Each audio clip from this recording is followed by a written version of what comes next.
Hello, this is the second video in the preliminary series on sets, permutations and combinations of the OCR Discrete Further Maths.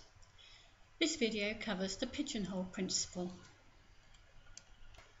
Here is an example problem. You are told that 30 pupils have 25 different birthdays between them. What is the largest number of these pupils who could all share the same birthday?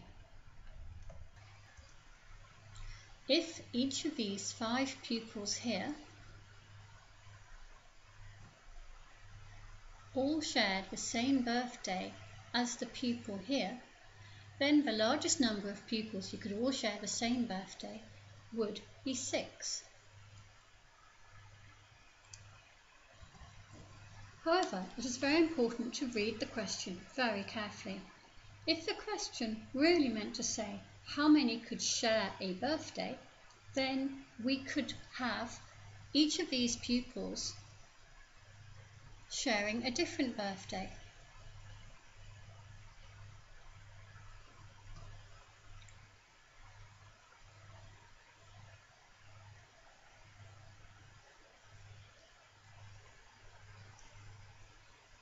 And thus we would have 10 pupils who share a birthday.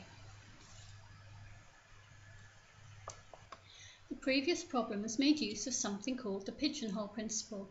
This is a simple yet powerful principle in problem solving. Here's one way of stating this principle. If n items are put into m containers with m greater than n, then at least one container must contain more than one item.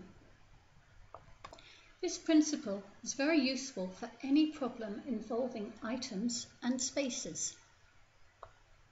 For example, this problem here, in which every square of a 5 by 5 square grid there is a flea. At some point, all the fleas jump to an adjacent square at the same time.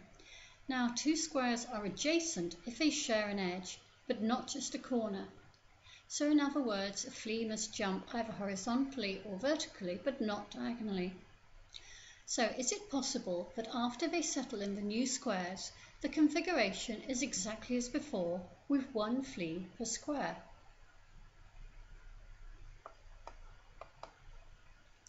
This therefore is an existence problem. If we think of the fleas on alternate squares and perhaps colour them black and white, then, well, we know there are 25 squares in a 5 by 5 grid. So there must be an unequal number of white and black squares, say 12 and 13. And an adjacent square will be a different colour. So therefore, the 13 fleas on, say, a black square cannot all jump to a white square, and therefore it seems that there will be no solution in existence.